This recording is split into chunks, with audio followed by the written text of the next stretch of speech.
Come on.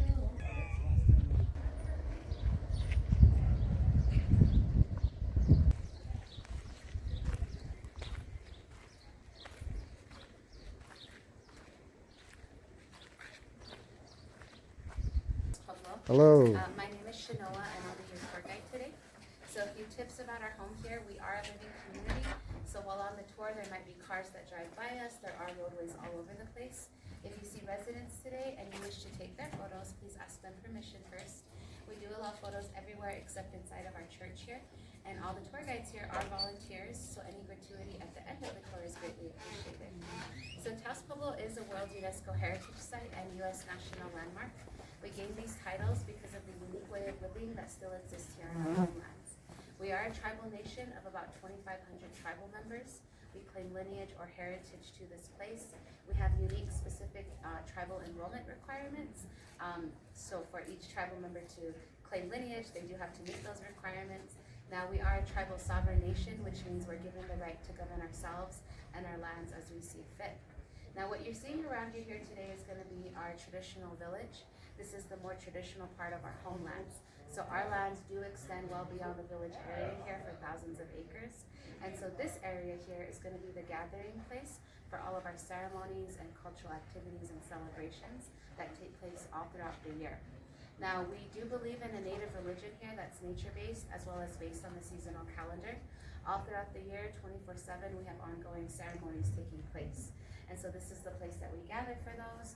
And so some of these ceremonies are open to the public for viewing and observing, but most of them are closed off type ceremonies. Now each of the structures that you'll see today are made out of Adobe, that is a mixture of earth, water, and straw. Now these homes that you see, each doorway will represent a different family.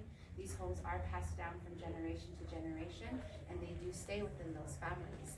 Now, these structures are made out of Adobe, and so we like to say that they're always in an ongoing state of deterioration because the nature of Adobe is that we have to continue to refurbish or what we call replaster them.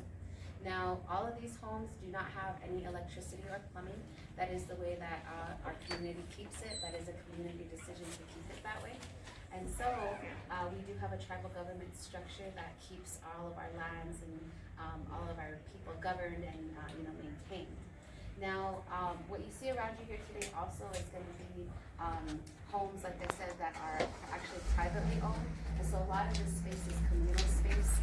This places that we use, like I said, for all of these community gatherings. Now, during the late 1500s, when the Kingdom of Spain entered these lands, they did find over 70 Puebloan communities that existed in the states we now call New Mexico and Arizona. And so Pueblo is actually the Spanish word for small town or village. We've adopted this term in order to uniquely identify us as indigenous peoples with homes that look like small towns or villages.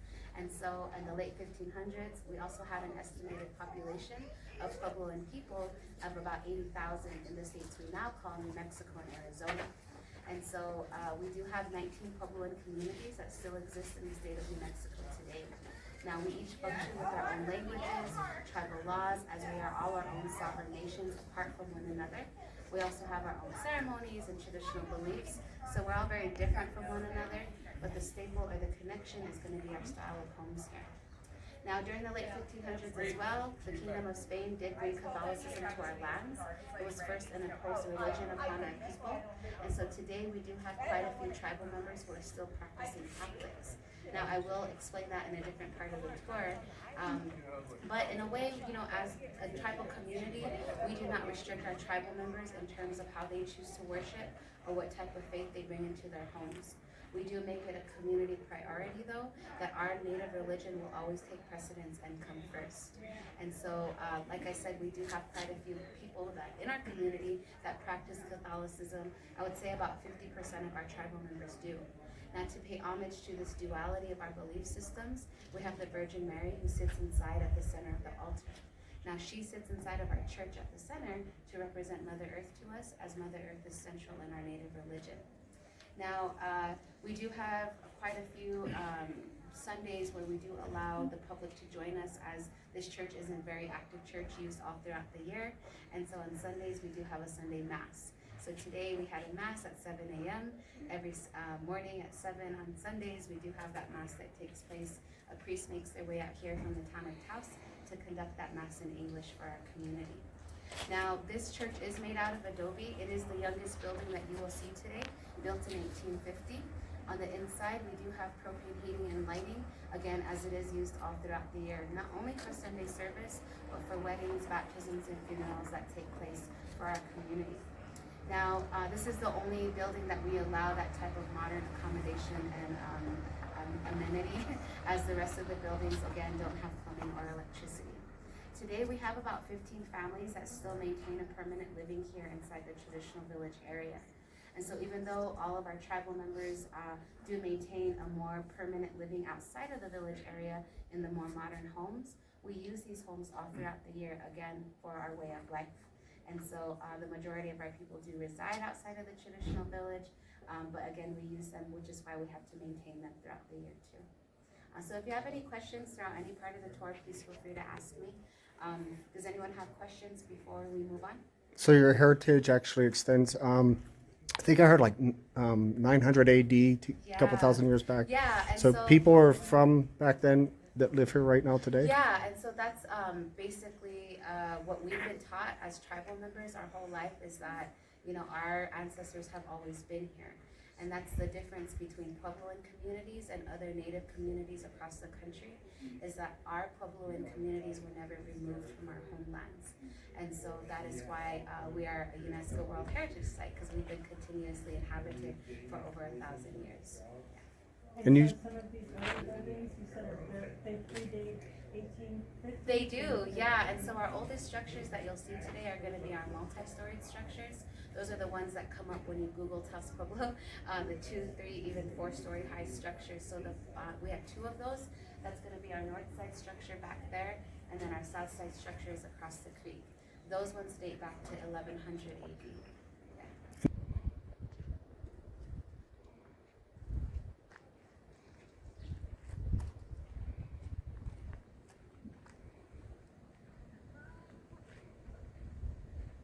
you said you have, go ahead. Were there any connections between other worlds and the Pueblos at some point? Yeah, and so a lot of Puebloan, right, a lot of Puebloan people do believe that our ancestors were the cliff dwellers of Mesa Verde, which is southwest Colorado. So that's a whole different sort of realm of indigenous peoples.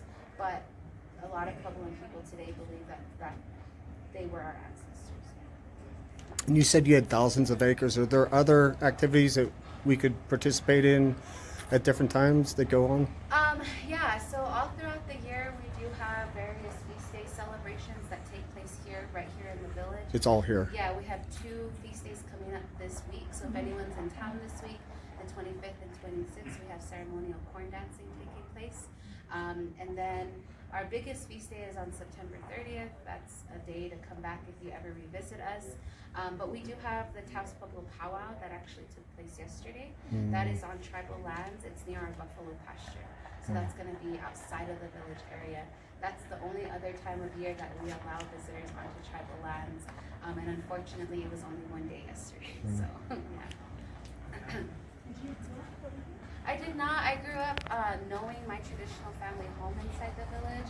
I grew up in a more modern home, like full-time, but all throughout the year, you know, we're brought in as children to understand and to be here for our ceremonies. So, yeah. That would be specifically for ceremonies, or is it like sometimes on weekends? Yeah, anytime. So a lot of the cars you see can be like hauling supplies or hauling food or supporting other families, and so it's all throughout the year. Yeah, not just on those special days. Okay, so you can follow me.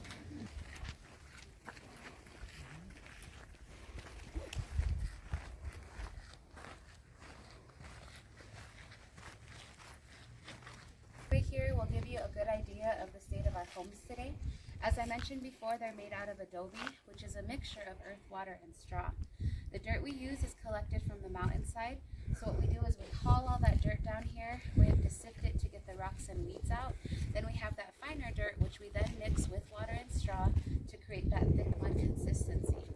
Once the this mud is made, we pour it into wooden molds just on the ground that make bricks anywhere from 3 to 5 inches thick.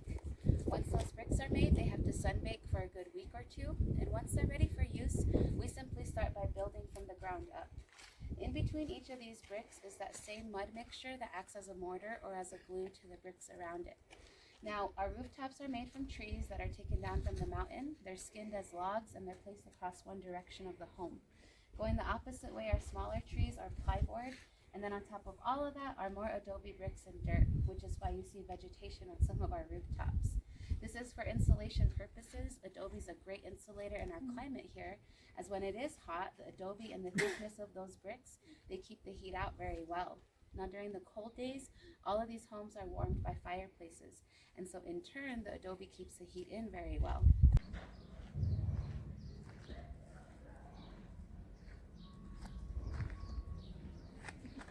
You know, one time he needed a driver.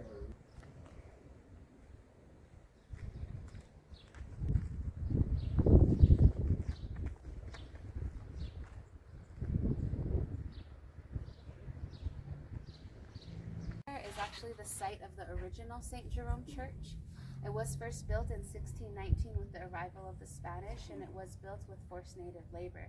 Not only did the Spanish bring Catholicism to our lands and force it upon our people, but also labor to build the homes and churches of Spanish missionaries and priests. At that time as well, our people were being persecuted for practicing our own native religions. This persecution would come in many different forms, including harsh punishments, like whippings and lashings that were done publicly, as well as trade of our people in and out of the slave trade network at the time. And so naturally, our ancestors resisted this mistreatment from the Spanish. As an act of resistance, our community destroyed this church in 1640. It was rebuilt again in 1641, and after that, over the course of 20 to 30 years, all of our Puebloan ancestors continued to resist Catholicism. This was something the Kingdom of Spain did not favor, as they used the religion as a way to convert and control our people. And so they called all of our spiritual leaders to the Santa Fe Plaza in 1675 to negotiate terms of our survival. At that time, 47 of our spiritual leaders traveled to Santa Fe to meet with Spanish authorities. And the choice was very simple at that time between Catholicism or our own native religions. Now, to choose the Catholic religion meant that our oppressors would allow us to live amongst them in peace, but we would be required to adopt all of those Catholic ways and fully do away with our own native life ways. Now, to choose our native religions meant more persecution, and eventually our people would face genocide. Now, our leaders chose in the best interests of their people at the time. They chose life in Catholicism. Despite that agreement, Spanish authorities hung half of these leaders in the Santa Fe Plaza to give an example to the rest of us and to make a point as to should that continued resistance occur. Now, the rest of these leaders were to be sent home to spread this message among the masses that we were to do away with our native religions, but they decided not to go home. Those leaders... Yeah. That's some of my work. Yeah, so is, I think this one. No. No? Uh-uh. No? It's not signed. See, I signed all my stuff.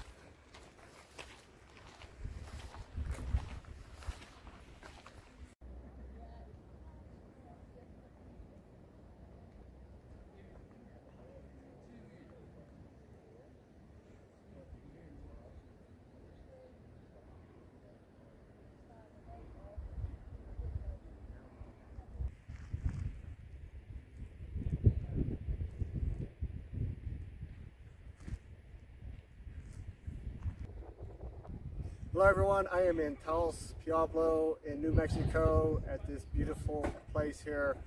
It is a magnificent historic place. If you can, it's a great place to visit. And I'll talk to you soon.